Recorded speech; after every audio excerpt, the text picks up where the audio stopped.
So, I couldn't think of a really appropriate clip to capture this episode, so I'm just going to play you my favorite bit from the entire MCU. That's why it was really hard to find one. Long time no see. Beers on the bucket. Feel free to log into the Wi-Fi. No password, obviously. Thor, he's back. That kid on the TV just called me a dickhead again. Noob Master. Yeah, Noob Master 69 called me a dickhead. Noob Master, hey, it's Thor again. You know, the God of Thunder? Listen, buddy, if you don't log off this game immediately, I'm gonna fly over to your house, come down to that basement you're hiding in, rip off your arms, and shove them up your butt! Oh, that's right, yes, go cry to your father, you little weasel. Thank you, Thor. Hey, let me know if he bothers you again, okay? Thank you very much, I will.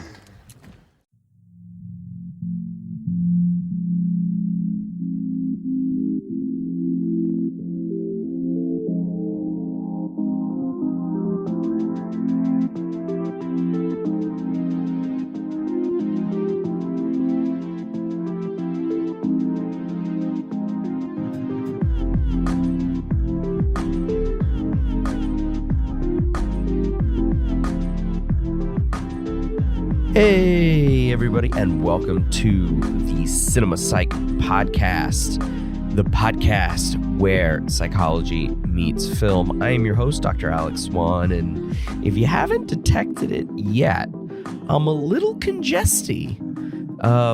So prior to the recording of this episode, I got the good old COVID-19. And I mean, good old, obviously said tongue firmly in cheek.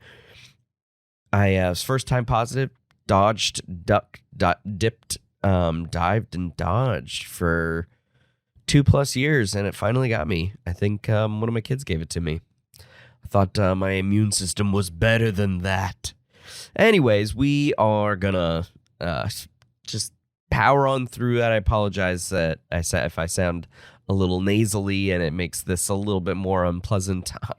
I would feel the same. No, I'm just kidding. I don't know if I would ever turn somebody off because they sounded too nasally. And so I will judge you if you stop listening because I sound too nasally. Yeah, some sacrifices had to be made. Probably one of the topics of our chat tonight. As I said in the intro, we are doing the Marvel Cinematic Universe in this episode. So the entire set of 20 plus, almost 30 films, I think is what it is. I don't even know. We're talking about 2008 to ongoing in 2022. The Thor, Love and Thunder coming out about a month from a little bit more than a month from the time that this episode is published. Wild. So we'll say Marvel Cinematic Universe, through 2020, 2021, since that was sort of like a shared year because of the COVID-19 pandemic. So yeah, we're talking about the entire Marvel Cinematic Universe. Like I said, 2008, Hulk, the Incredible Hulk. Hulk was the Ang Lee version from 2003.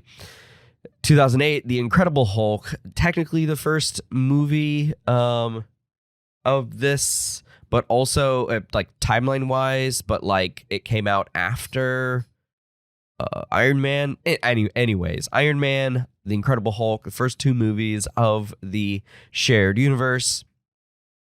And then we get Thor, then we get Captain America, the first Avenger, then we get, the Avengers. I missed somebody in there. Iron Man 2 was in 2010, that's right. So I'm not going to go through all of the movies. You're probably familiar with this franchise, and if you're not, I would like to know what rock you've been living under and how bad are your eyes in the light. Because I'm a more on the cognitive bio end of psychology. I like always coming back to those basic senses. How are your eyes? Anyways, So you're probably familiar with this set of movies. We get the Avengers in the early 2010s. That's the end of Phase 1, and then Phase 2 takes us through the Avengers 2. So there's a few more in there. The dreadful Thor 2. Thor: The Dark World. Dreadful film.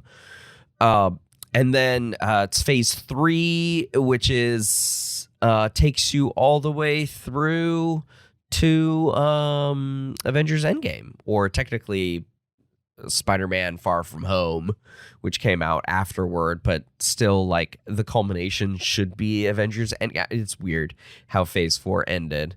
But in any case, that was the Infinity Saga, those 3 phases. And then we're now in this Phase 4, which is just like, let's make it as weird as humanly possible with the new films that have come out, like Doctor Strange and the Multiverse of Madness, or the TV shows. We're gonna, the TV shows on Disney Plus are also part of the MCU. I don't know how much they will factor into this because they're television shows, although some might be considered, really long movies. They were a television show, so they won't factor as much because this is cinema psych.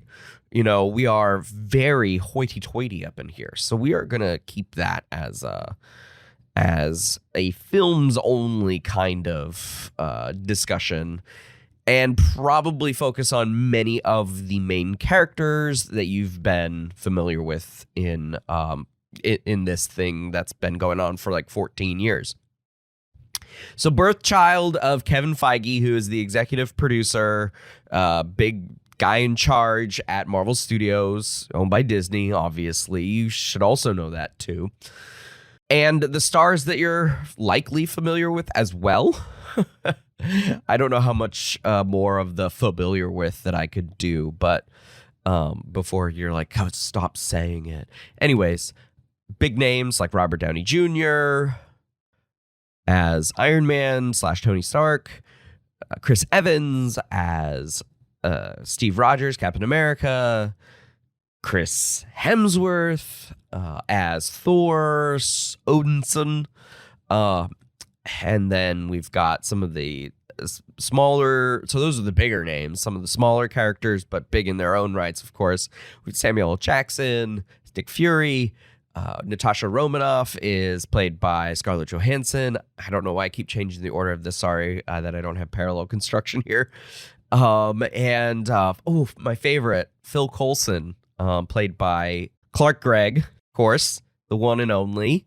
And then we've got, Mark Ruffalo as Bruce Banner / Hulk, and then a bunch of tertiary characters through the world, as the world building got a lot bigger, with the Guardians of the Galaxy, and Carol Danvers being played by Brie Larson, Scott Lang and Ant-Man, played by Paul Rudd, of course. The list could go on and on. I don't think you care about. I don't think you care about knowing all of the movies and who starred in each of them and who directed each of them, and I'm not gonna go through all of that. I would say Kevin Feige is the mastermind, while each of the directors have had a significant amount of creative license within their own film and or series of films. If they did more than one, Kevin Feige was really like, no, I need you to tell the story like this. You're free to put your embellishments on it and your style as a director, but the writers and I have an idea here, and so this is what you're gonna do. I think that's the heart of it. And so a lot of the characters themselves have been written by multiple people, and so they sound different in movie to next movie. So, I mean, for me, Captain America, well, Chris Evans has a pretty consistent performance over the course of, 10 years. I think his dialogue gets much better as we move away from the Joss Whedon years at the beginning in Phase 1. So there are inconsistencies and consistencies within inconsistencies. And we're going to talk broadly about characters throughout movies because, again, franchise is too hard to pick on. So we're going to broad themes, that kind of stuff in this episode. And I've got two great guests. So let's jump right in. My guest hosts today are Doctors Sai Islam and Gordon Schmidt. Sai is a co-founder and vice president of consulting with talent metrics and associate professor of industrial organizational psychology at Farmingdale State College. Sai has over 15 years of experience providing data analytic training and organizational development support to organizations in a variety of workplace settings. His consulting work was recognized by the Society for Industrial Organizational Psychology, SIOP, when he won the Scientist Practitioner Presidential Recognition Award for his focus on science-driven practices in training and talent development. Ooh, mouthful. Gordon now. Gordon is a professor of management and the director of the David and Sharon Turrentine, everyone loves their name on stuff, School of Management at the University of Louisiana, Monroe. I'm sure I said that completely wrong to a Louisianan. He researches leadership, the future of work, virtual leadership, the gig economy, and corporate social responsibility. He consults with organizations on these topics as well. He wrote a book on teaching leadership through Marvel superhero films, a lot of what we're going to talk about today, and edited a book on social media use and employee selection. He's currently writing a book on teaching leadership through Avatar: The Last Airbender. He also teaches courses in leadership and human resources. I'm done talking for the episode, y'all. Welcome to the show, you guys. Thank you for having us. This was great. I can, we can just live on the intro for now. Yeah, that's really good. I appreciate that. Gordon, welcome. Well, great to be here. So I'm happy to have you guys on because we did a little do-si-do when I think it was Clemente Diaz, one of your colleagues in IO, had known me from STP stuff. And the Society for Teaching of Psychology. If you don't know that acronym by now, listener, then there's no hope for you. But he does work in there, and so we knew each other on Twitter, and then he knew you guys on Twitter, and then you all have a mutual friend named Nick Baldwin, and he loves movies and talks about them on Twitter, and I'm like, that's amazing. Where were these guys like 5 years ago? Anyways, and so I caught up with you two on the Twitter, and it's been history ever since. Or history, yeah, I guess it has been. And then Sai, you reached out to me about the podcast, and trust me, I love it because I'm usually one reaching out to people, and when my job is done for me, I'm sure you IO folks know that I'm going to be a happy panda. So, man, wild story. Really cool, though. Now that the school year is over, I did want to ask you how the end of your years went. Gordon, I think your end of year was much more interesting than mine because I was on sabbatical in the spring. So things were really chill. Yeah. No, just since, the semester ended and then I moved to northern Louisiana. Mm-hmm. And we've got a 5-month-old baby.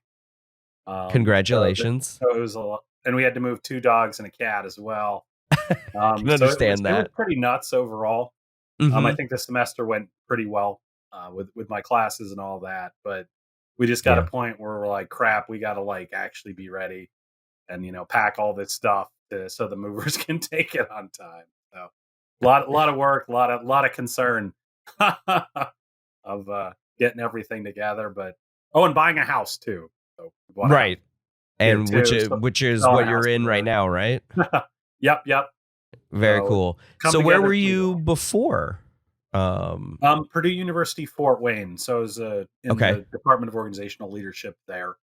Okay, so you that went was my first job out of graduate school from Michigan State.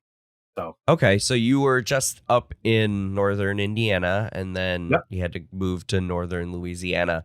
Quite the shift. Northern part of a state, same thing. Quite the shift. Yeah, it's pretty different. I think different's an understatement. You don't live in a county anymore. A parish. We live in a parish. Yeah, you live in a parish. Is that what it's called? Yeah, that's what their counties are called. Parish, yeah. Wow. That's my understanding. We've been here, 5 seconds, so we don't know much. First time ever going through Arkansas. I don't know if you've driven through Arkansas from north to south, but there's a lot of abandoned farm on some of those roads. And Google Maps hates the road that actually has a big highway that nobody's on. They kept rerouting us, and we got on it once going back up, and it was so lovely. But, 4-lane highway, both directions, high speed. Google Maps hates it and refuses to use it. I don't know, man. We tried. We never successfully came down that road. It sent us, and it kept being like, there's a better route. I don't know how it's a better route. It was a 4-lane highway that was fast and easy. So I don't know. Wasn't ideal. So we saw multiple random roads in Arkansas coming north to south. Would have liked to see the cool parts of Arkansas. I'll be going to Little Rock for Southern Management Association in October, so I'll see more of Arkansas versus like the back roads they kept sending me on for unknown reason. Little Rock, a place I wouldn't think of conventions being. Sai, what did you do on your sabbatical? There was a lot of writing, a lot of catching up on research that had piled up for a while. Mm-hmm. Kind of like outlining, working on things, and I needed it, to be honest, because I've had a bunch of different research projects that have, even Gordon and I, we still have like at least 2 other papers that have to come out, and I was working on some of that. We've got like we have one about Twitter and leadership that I'm hopefully going to get back to in a couple of weeks. We've got another paper about kind of gig workers that we're working on. We had a paper about memes that we were working on. And then I had some research that I do on qualitative stuff that I've been working on. I was working with one student during the semester on a qualitative research study on healthcare reviews.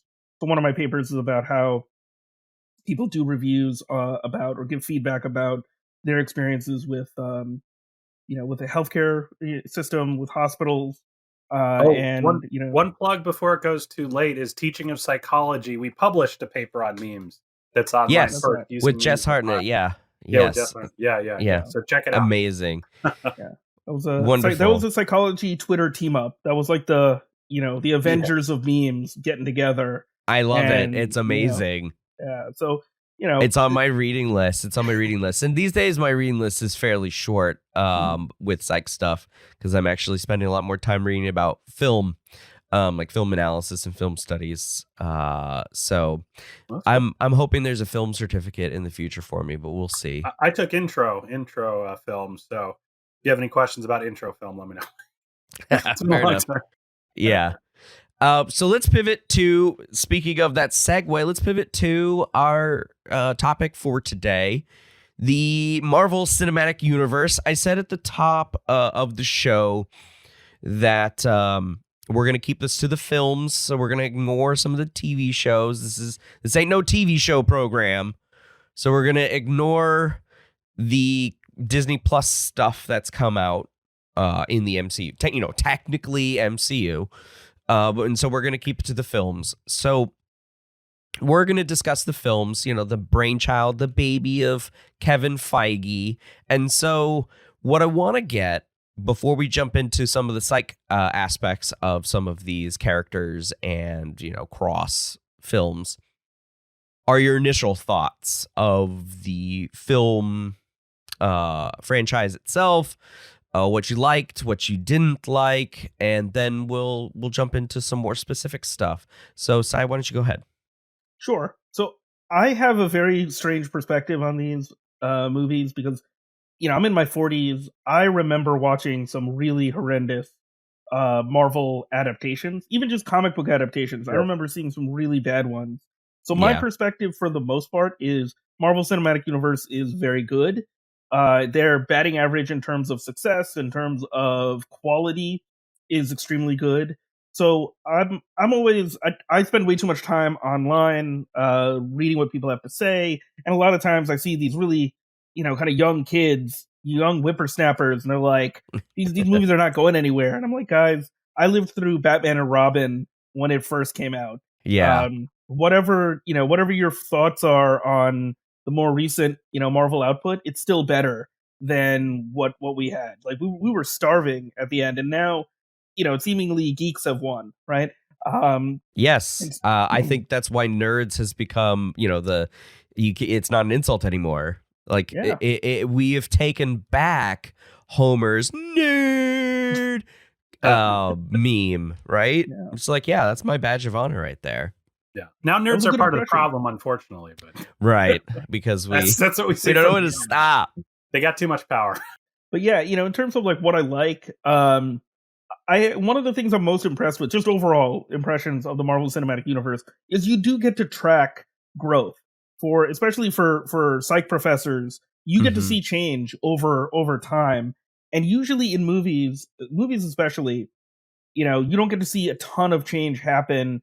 Usually, a movie shows like one or two things changing about a person. Right. But the really interesting thing about Marvel is that it contains some elements of kind of binge watching TV shows, right? So Right. those, we get really caught up in something like Breaking Bad, where you can watch Walter White go from, mild mannered school teacher into, spoiler alert for anybody who hasn't seen Breaking Bad, evil mastermind, right? Right. And so you get to see these changes happen with a Tony Stark or a Captain America or a Black Widow, and you get to see where that character was in the beginning, and you get to watch them change and grow over time. And so I think that's really been one of the highlights of the MCU. I'm really impressed with the level of continuity that they've been able to maintain, and the level of not throwing things out that aren't necessarily working, but maybe reworking things that are that people are responding to more.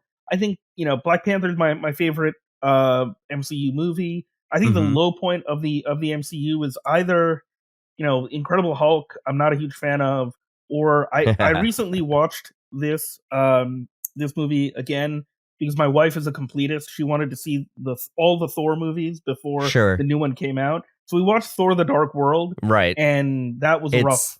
demonstrably the worst. Yeah. Yeah, it's just I watched it a week ago, and my brain is not acknowledging that I watched it. So It gets brought up quite repeatedly in our household as the worst one. So I definitely feel you there, and I think most people do. The funny thing about it being like demonstrably the worst film for me is that when you see people do their rankings and I don't know, stars or even like grades. So one of my friends does grades. He still gives it like a C minus. So it's not even that like it's weird because it's like most people agree that it's the worst, and yet it's still not an F, right? yeah, Gordon, how about you? Yeah, well, I'd echo, a lot of what Sai said about the quality of these movies. Like growing up comic book nerds, in the 90s, just the idea that there'd be any of these films was hard to believe. Right. And it sort of brought it up to another level. So when you think about something like when the X-Men movies came out or the Spider-Man movies came out, the fact that those were like decent really just was shocking turn of events. Right. And the fact that they sort of petered out. Obviously, the pinnacle of Spider-Man movies is Spider-Man 3. What were you going to do after Tobey Maguire and his dance? Right. But but there wasn't like a next step, right? The MCU has somehow kept that progress going, where it really feels like things matter or are helpful. And I think that that's such a high quality, like the idea that we have Thanos and the Infinity Gauntlet becomes a real thing. That's this big across multiple movies aspect. I didn't think that would happen. The fact that Sai talked about this character growth. That's the whole bag on comics. Yeah, right. right. Peter Parker is always the same age across time. Nothing ever really changes. Superman dies, but he's going to be back next week anyways. Yeah, right. But these movies legitimately like killed off a bunch of the cast at the end, and really had some impact, which I think is kind of crazy. It's hard to believe that that's the case, because you just every 10 or 15 years you reboot Spider-Man with somebody new, you tell some of the same stories, you introduce the same characters, right? Right. And so the MCU has really made it something that continues. As we said, I think it is something that sort of spoiled it for people in terms of quality level. Like the expectations of people are so Right. high that these movies have to connect. They have to be great. They have to have the stakes. And this is something with, I think, the Ant-Man movies, for instance, is that I know people that are like, Ant-Man movies, they suck because they're not have enough impact. Ant-Man's got to be like fighting Thanos or moving the big plot forward for it to matter enough. Yeah. I think the first Ant-Man movie, I love it. I think it's a lot of fun. That's that Scott Lang character and taking Hank Pym, who's always problematic and jerk, and making him Michael Douglas, who's a jerk and not the superhero, is great. It's a great way to do it. And the second movie's got interesting ideas, but it came out at a time where like, we're getting ready for the big stuff. Why are we wasting time with this? And so it's kind of an interesting way that it kind of plays out, where we've got these really high expectations and people get, Mephisto better be here. Otherwise, this whole series was a failure. We're not talking TV shows, so I won't get into more of that. But it's really interesting to see how much the bar has raised on this type of stuff. When before we were just happy, oh, you made an X-Men movie and it was good. That's all I need. I need one X-Men movie. Right. One X-Men movie that's good. X2, which doesn't hold up. Sorry, everybody. I watched that. And X3, which I don't know, had 12 plots or something. Didn't make a bit of sense at times. Some interesting ideas, right? But the MCU, like the MCU movies are all, of a high level quality and very enjoyable in the moment. Yeah, I'll give you a an example to replace with so we don't talk about TV shows, but the sort of stunt casting cameo that was done most recently in multiverse, Doctor Strange and the Multiverse of Madness. And I'm not going to say who. I know the movie's been out for about a month now, but there's some stunt casting in it, and there's some also really good casting in it from my perspective. Actually, this one's not spoiled because they spoiled themselves. This was Haley Atwell coming back as Peggy Carter, but this time as Captain Britain. Captain British. Oh my God. As Captain Britain. We're ready to pitch. Marvel, call us. We will write Captain British for you.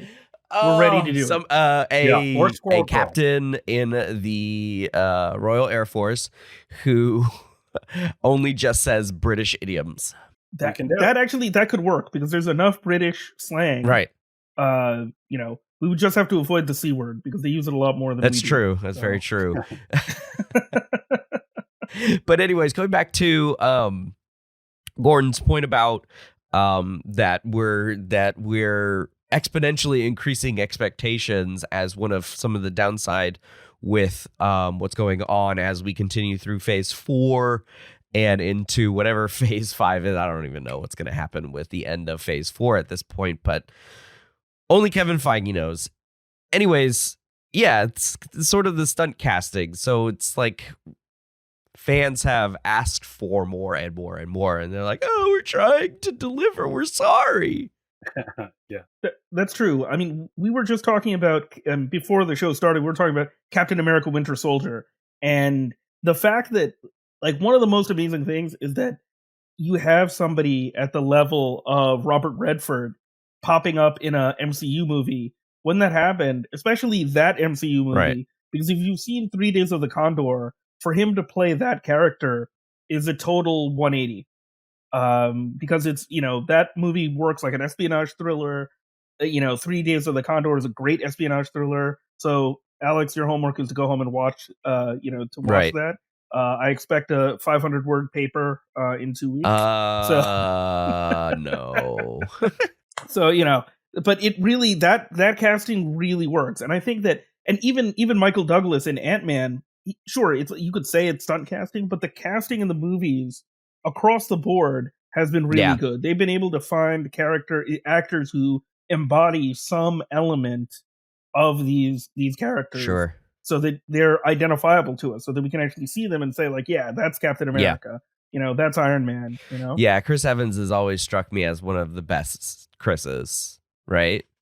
Of the Chris's. Mhm. So, and one of the Chris's isn't even in the MCU, so how much does he count? But he also is better than the other Chris. So, it's hard. It's really hard, for sure. Okay, gentlemen, let's jump into some of the specific qualities that we jumped onto the show to talk about, which is, as I mentioned in the intro for Gordon, that y'all have a Marvel leadership kind of book. And I want to dive in to that. So, Gordon, you want to get us started on what this book is about and some of the themes and psychological ideas or leadership ideas you found? Yeah. And we'll start sort of with the secret origins, because that's something that comic books do all the time. But sort of the secret origins of the book is kind of Cy and I have done quite a bit of research and writing and stuff on outreach for psychology and industrial organizational psychology. And so we talked about how important it is to get our ideas translated out there and understandable.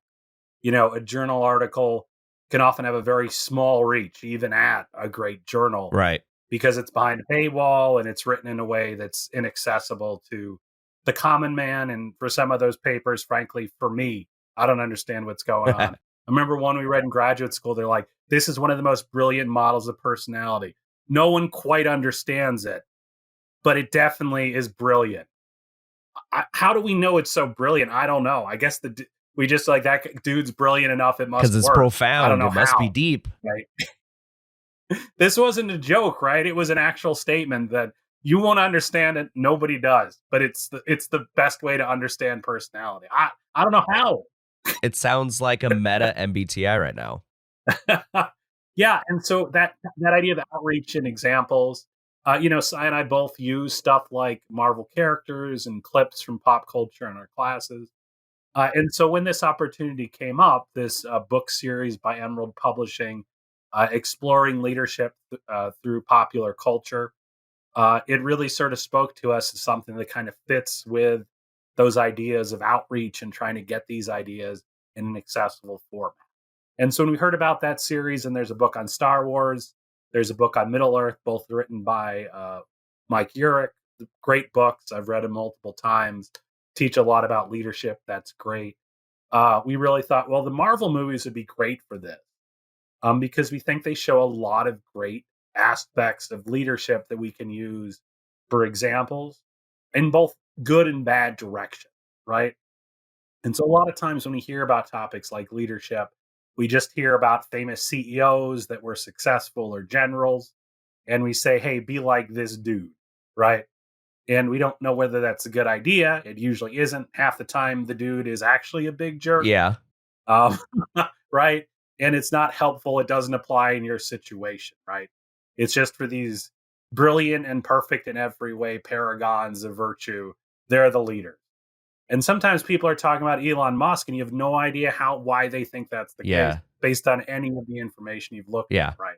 And so that's what I think is nice of the Marvel characters is they're flawed, and we can see those flaws, and we can talk about them and use them to talk about stuff like conflict management. What are the psychological aspects of conflict? How do we deal with stress?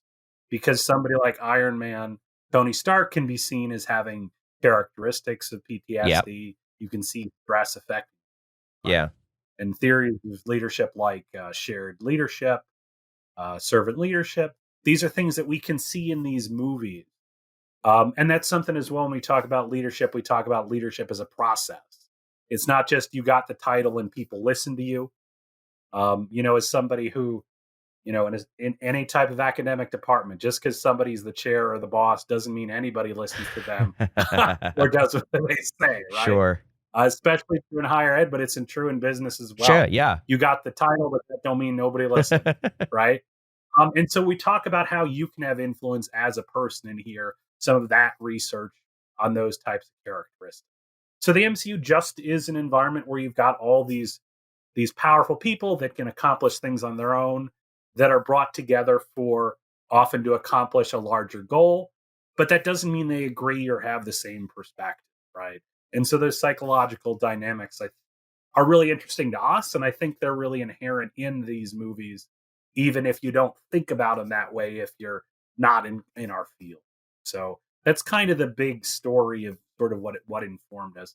Sai, you have anything to add to that?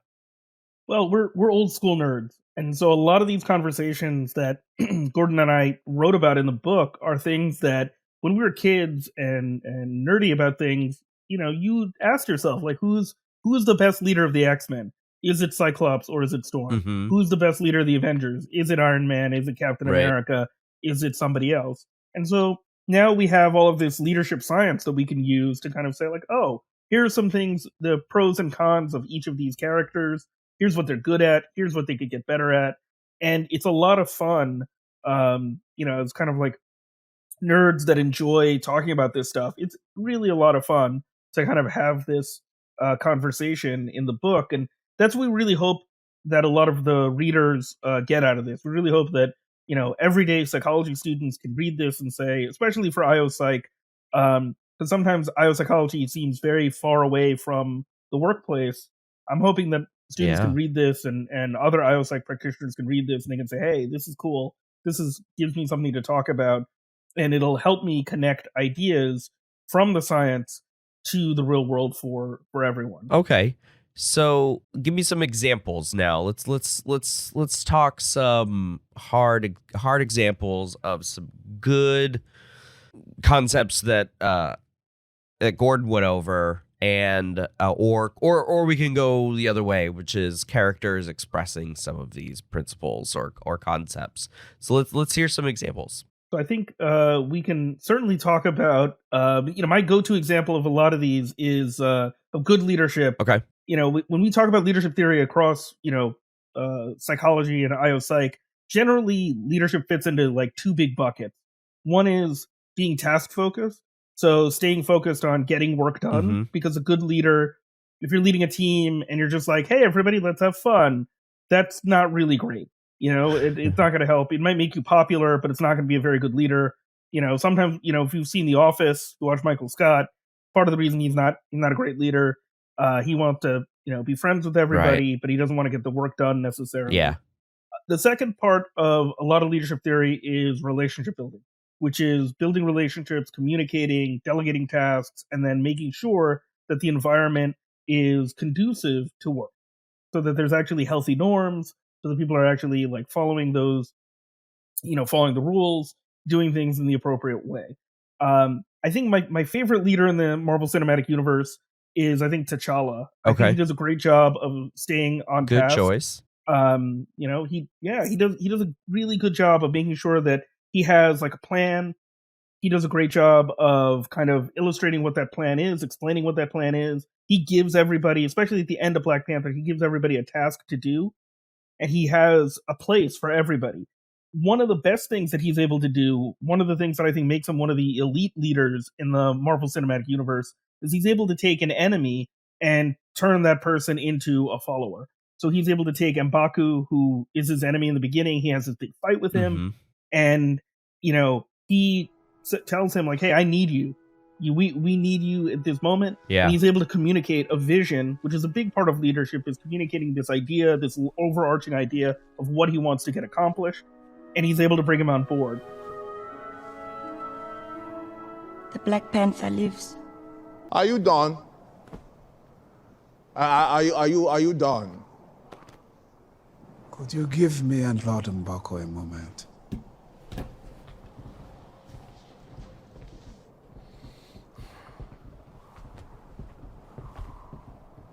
Thank you.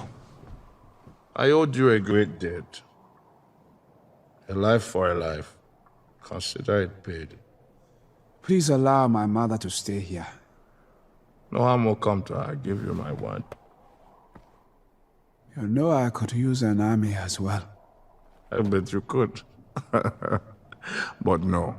And then at the very end, he's able to execute the plan. He has everybody in his group, from Everett Ross, who's, an enemy at the beginning of the movie.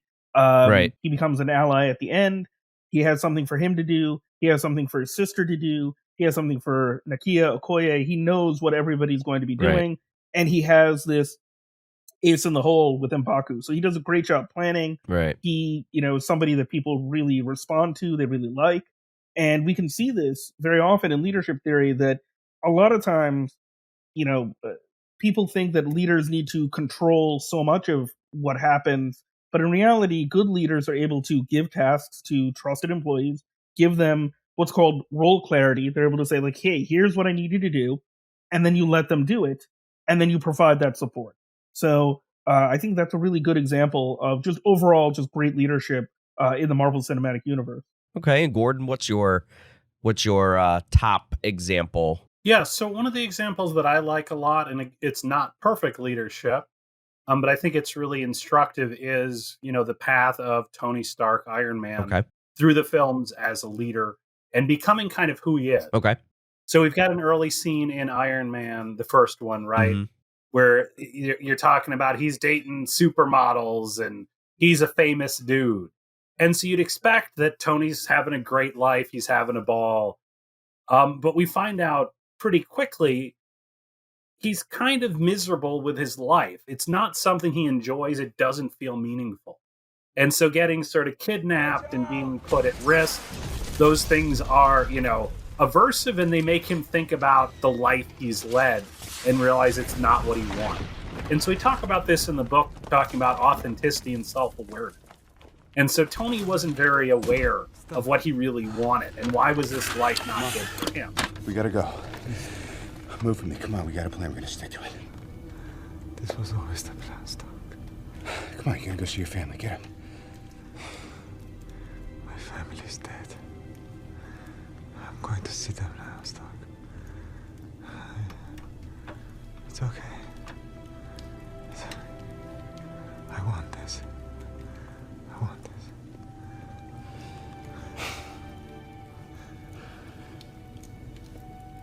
Thank you for saving me. Don't waste it. Don't waste your lives.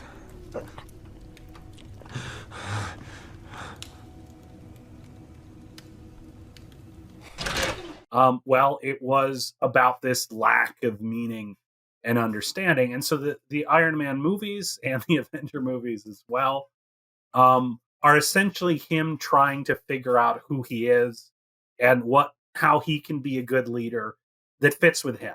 And that's what I like here about sort of authenticity and authentic leadership, is that Tony doesn't become a saint or a perfect person. Right. He's still a wise ass. He's still kind of a jerk, but he's himself. And I think that that's a really crucial part we miss a lot with leaders, is being ourselves, and people understand where he's coming from. And we see him struggle with that across the movies, right? He talks, in Iron Man 3, he blows up all his armors and then I guess rebuilds them 3 minutes later for the next movie. But he talks about, we're going to stop. Yeah. We're going to stop selling weapons, and I'm going to be on the sidelines. I don't need to be Iron Man. But that's not who he is. For somebody else, sure, that might be the right path. But he needs to be out there saving the day, helping people, putting his life at risk for it to be meaningful to him and the type of leader he is. And so when we see his arc across the movies, to some degree, it's realizing that's what he's like and that's what's the right role for him. He doesn't want to be someone in the back office. He needs to be out there, and he needs, frankly, some of that attention, right? And so, yeah, he might be a jerk at times, but people know where he's coming from and who he is. And I think that that's something to aspire to, not to be a jerk, but to be who we truly are. And people are going to see that transparency, that openness, and it's going to help us to be better. It's not easy. Being self-aware is not easy. Right. But when we can do that, we can develop and we can improve over time and be what fits with ourselves as a good leader versus trying to fit a box of being a saint or a perfect person or what we think other people want us to be. So that's one example there. Again, he's not perfect and he makes mistakes, and there's a lot of mistakes we talk about. Yeah. But I think it's a great example. The funny thing is that I'm thinking of here is that it's funny because he ultimately does become sort of a sacrificial saint because he sacrifices himself, and then there is much reverence of him afterward, as we see in Spider-Man Far From Home. On his own terms for what he wants to do. So Right. I think him sacrificing himself is not against his own authentic self. Right, yeah. It's just to sacrifice his, getting out there and doing the thing. He needs to do that. Right. He wasn't self-righteous in some ways that you see Captain America being a little self-righteous for his own good sometimes, because we don't trade lives, and he literally ended up trading a life with Vision at the end. Mm. So, you could see the parallels there, and that's why it wasn't Captain America doing the sacrificial thing at the end of Endgame. It was Tony. Yeah, I like those two examples there. We're going to take a quick break, and when we come back, we are going to chat a little bit more about the MCU and psychology with Dr. Sai Islam and Dr. Gordon Schmidt. Howdy. Thanks for listening to this episode. We hope you're enjoying the conversation. Over the past 2 years, the podcast has grown, and that's mostly in part to folks like you, the listeners. We've also had wonderful luck receiving support from the Society for the Teaching of Psychology, APA Division II Small Partnerships Grant. It's been a fun ride, and we want to keep it going. So we need your help. There are several ways that you can support this show. You can share episodes with your social media networks so we can grab new listeners. You can join our fledgling Patreon program. You can contribute directly using PayPal. Or you can purchase some sweet merchandise with our logo at our Spreadshirt merch store. All of those things can be found on the website cinemapsychpod.swanpsych.com. But perhaps the best thing that you can do is to keep listening and leave us feedback on Facebook or Twitter so we know you've listened. Thanks. And now back to the show. And welcome back. We are talking the Marvel Cinematic Universe, the MCU, with Dr. Sai Islam and Dr. Gordon Schmidt. They know a lot about the MCU and psychology, so I'm going to pick your brains in this segment on something you said earlier, Sai. You had mentioned we get to see beyond like a trilogy. I think the closest thing that you have outside of the MCU is the Star Wars universe, because I don't know if you could get the Star Trek films. For me, I don't know, maybe a little bit of growth if for the TOS Star Trek, but not a lot for the TNG crew. And we can't include their TV shows because it doesn't count. I think we have the biggest arc of Anakin Skywalker across 6 movies. Anakin Skywalker, Darth Vader. But when we have a ton more movies of development and growth in the MCU for a lot of characters, we have Robert Downey Jr. as Tony Stark. We have Chris Evans as Steve Rogers, Captain America. We have Mark Ruffalo as Bruce Banner, the Hulk. Scarlett Johansson as Natasha Romanoff, Black Widow. It just goes on and on and on. Oh, sorry. Jeremy Renner, the original Avengers, Jeremy Renner. Poor Hawkeye. Yeah, poor Hawkeye. He doesn't count.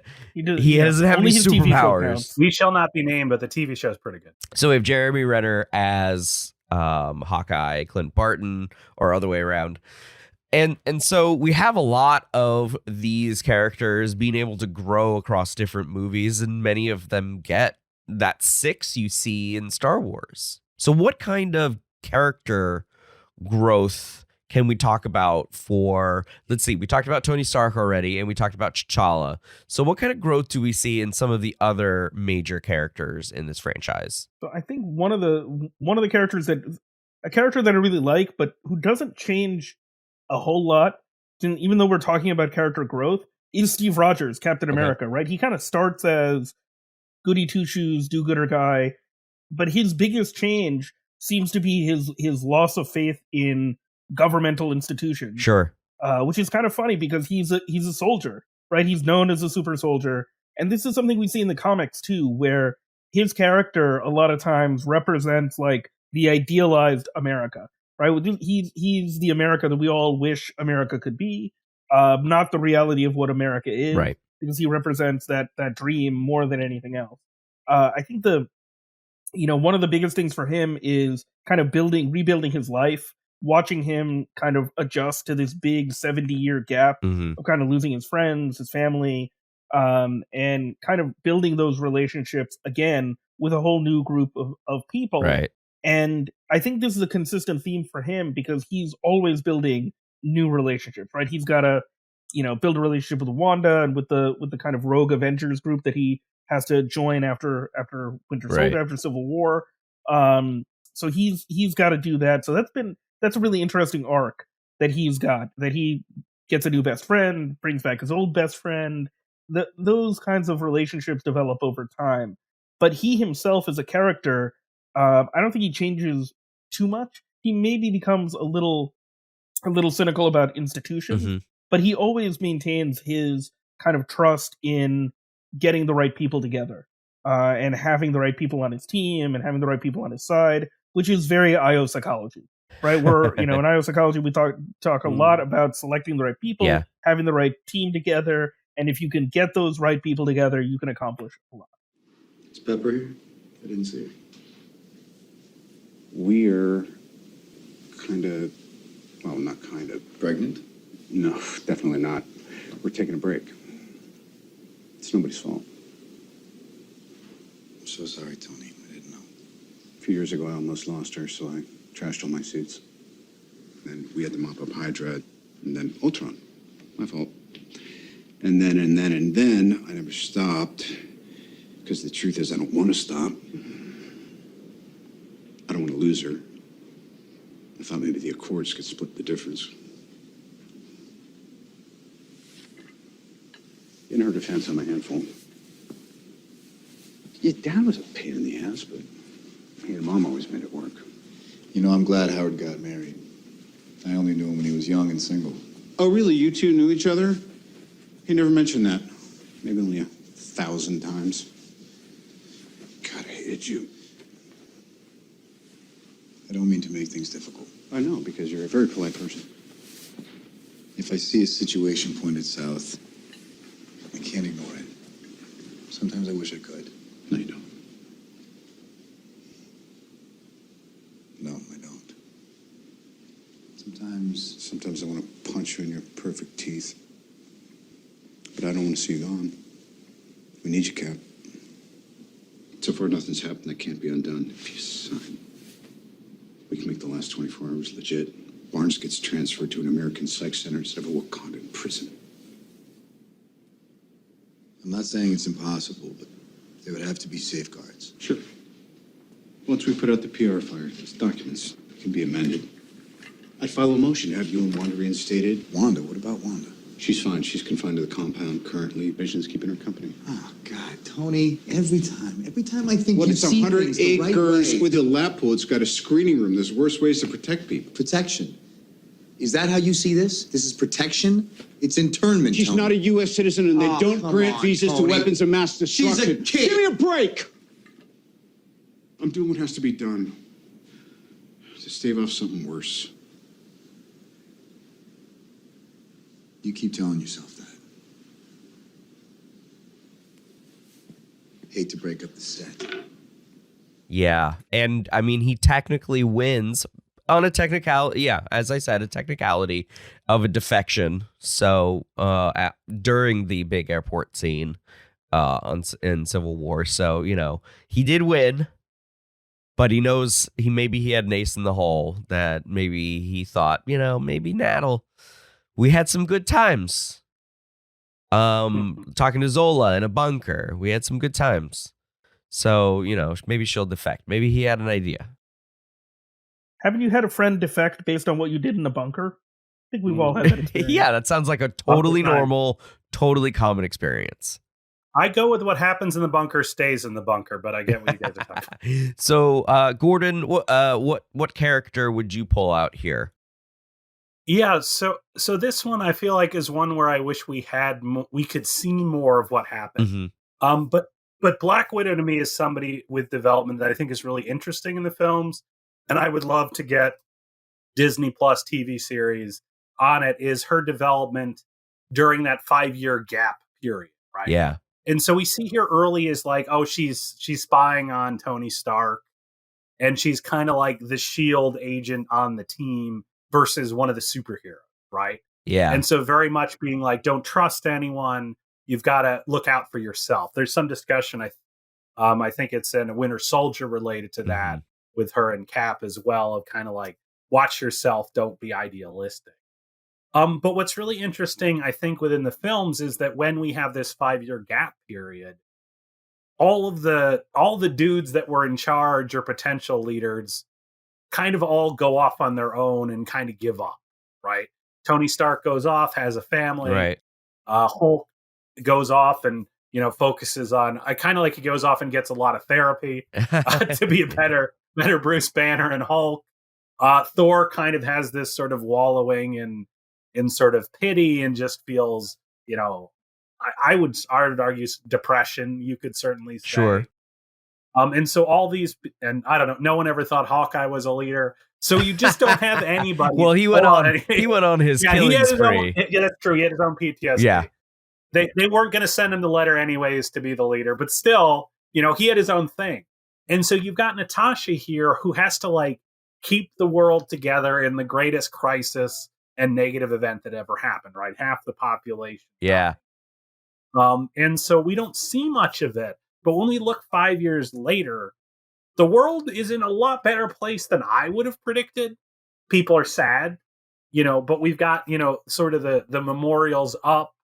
And people are generally doing pretty well considering how bad the event was, right? Yeah. And we see her basically being in charge of the Avengers and really this whole world of superheroes. She's the one that sort of people are reporting to and talking. We've got her talking to War Machine and Okoye and Captain Marvel and being like, okay, what do we need to do to keep this running? And I think that that's a really big character arc for her that gets kind of underplayed because of how the arc of the series goes. So I think kind of you could certainly say Captain America's influenced her some, but she also really has stepped up and did this and kept the world in a lot better place than I think, frankly, most of the other leaders we saw would have done. Carol, are we seeing you here next month? Not likely. What, you gonna get another haircut? Listen, Furface, I'm covering a lot of territory. The things that are happening on Earth are happening everywhere, on thousands of planets. All right. That's a good point. So you might not see me for a long time. All right. Well, this channel is always active. So if anything goes sideways, anyone's making trouble where they shouldn't, comes through me. And so I'd love to see more of that go on. And it is an example that we see in the literature, this idea of, you've probably heard of the glass ceiling, of course. Mm-hmm. So women and minorities not getting above a certain level of leadership. But there's also this newer concept called the glass cliff, right?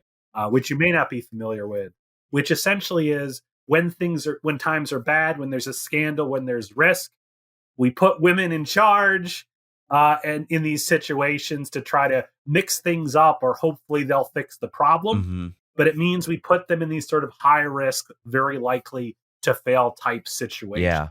And so talk about one where you're likely to fail. The whole world in disarray, half the population missing. Let's finally let a chick be in charge of the Avengers, right?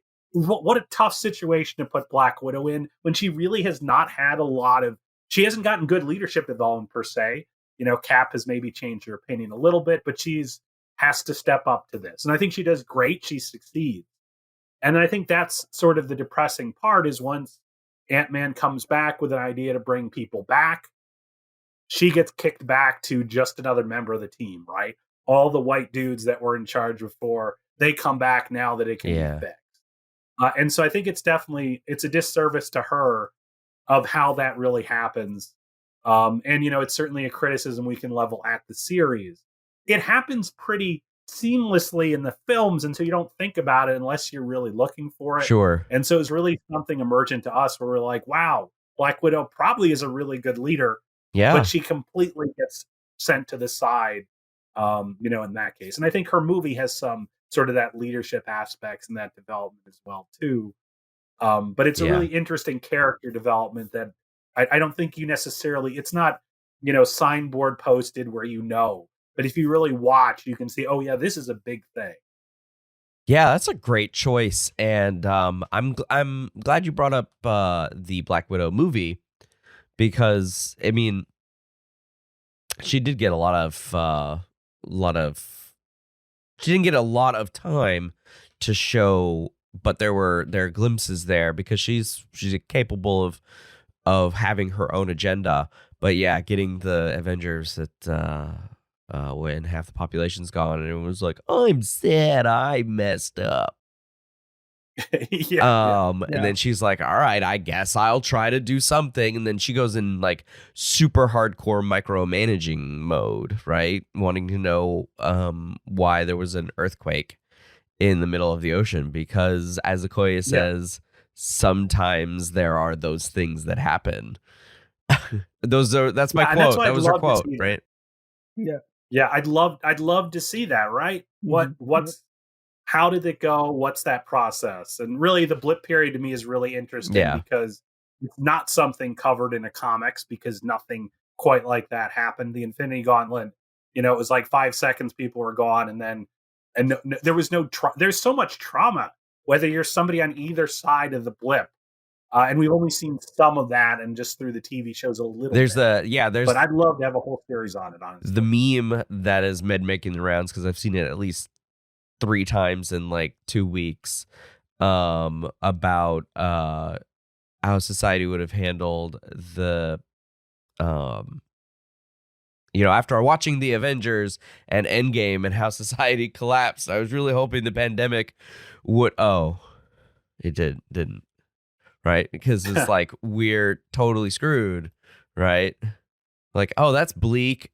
Oh, real life is even bleaker. Okay, great. Awesome. Perfect. Love it. Okay, so before we wrap up, I'm glad we talked about several of these characters and some good psych concepts with that. Before we wrap up, I want to know, so a lot of people get asked, what is your favorite MCU moment? No. We're going to do something different for the show. Go a little against the grain here. So, gentlemen, I want to know what your funniest MCU moment is. And by funniest, I mean it had to have caused an audible laughter from somebody, right? So a chuckle, a giggle, full-on bellyache laugh, any of those. What's your scene? So I have one. So in Black Panther, when Shuri says, "Don't scare me like that colonizer," my wife and I cracked up. We could not stop laughing, and we talked about it after the movie and laughed again. All right, where am I? Don't scare me like that colonizer. Because the moment works on so many levels. It does. Because like Everett Ross is there. He's from the CIA. He wants the technology ostensibly that Wakanda has. He theoretically could be a colonizer, which is like one of the big fears in Wakanda. Right. But to be able to puncture the fear of that with just this moment where, hey, don't scare me like that colonizer, I could not stop laughing at that. And I also kind of laughed at the gumption that it took to include that joke in a big Disney tentpole. It just made me laugh so hard. Even thinking about it now, it's like, I'm getting a big smile on my face. I wonder if it was so quick that people just didn't even recognize it. I feel like she also ad-libbed that. I don't know if that's true or not. I haven't looked that up, but or if she said anything about it. But yeah, it is a really funny scene, and I laughed out loud. So, grade A choice, Cy. Gordon, what's yours? One that I was really thinking of that I love is in Guardians of the Galaxy, when they're in the prison and you've got this whole very complex plan where you do these things in this order. And it's definitely one of those heist scene moments where you're seeing a montage and then everybody does their, we stole the guy's key and we did that and you're dressed up, you're in the laundry bin. And then Groot just does his thing right away when that was supposed to happen like last or whatever, right? And it's just so funny because the Guardians having a perfect plan that runs smoothly. It doesn't make sense. And so it's a really, to me, Guardians has one of the best openings of any Marvel movie. For sure. I would say maybe the best. The first hour-ish is just fantastic. If you look at the timing, there's no bloat early. There's a lot of fun. We've got these different people together. And that just start of the prison plan becomes the prison. Oh, crap. We got to do it. Is just hilarious. And just a great way to do that. You've got a scene coming up after that where they grab that one guy's leg basically as a joke as well. Like the whole thing there is So Groot starting it off by not doing his part at the right time is just... If we're gonna get out of here, we're gonna need to get into that watchtower. And to do that, I'm gonna need a few things. The guards wear security bands to control their ins and outs. I need one. Leave it to me. That dude there. I need his prosthetic leg. His leg? Yeah. God knows I don't need the rest of him. Look at him, he's useless. All right. And finally, on the wall back there is a black panel. Blinky yellow light. You see it? Yeah. There's a Quarnix battery behind it. Purplish box, green wires. To get into that watchtower, I definitely need it. How are we supposed to do that? Well, supposedly these bald bodies find you attractive, so maybe you can work out some sort of trade.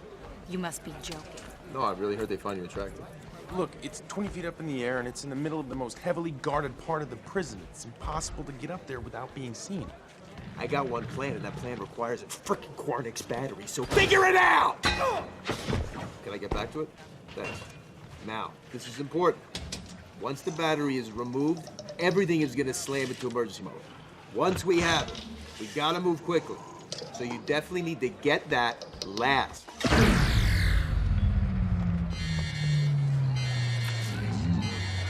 Or we can just get it first and improvise. I'll get the armband. It's just a really funny moment in there, and it just leads to great action right there. Yeah, and they all do so well. I love and that. the guy who doesn't get enough credit for his voice acting job is Bradley Cooper as Rocket, right? Because Rocket's not there on set. It's Sean Gunn, like, crouched down to represent his eye level. And, Bradley Cooper's added in, later, and they're just like acting to that, and he just sells it so well. Completely different time of recordings, right? So good. I didn't want his. I was a joke. It was a joke. I didn't think you actually do it. My favorite, or the favorite funniest scene, I guess, is what I wanted, is a really simple one, because my wife is Australian, and so by virtue of geography, she's close to New Zealand, so that's how I'm hopping. This is how the logic goes.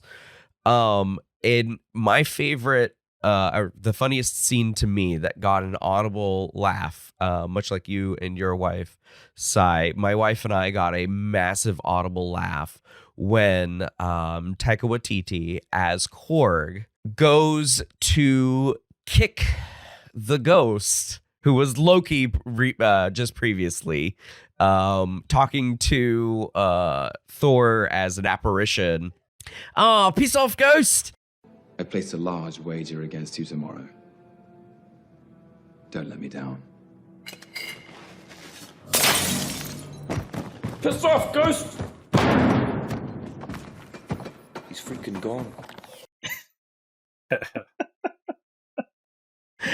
Oh, she heard me just say that, and she laughed her ass off. There we go. So it kills 100% of the time.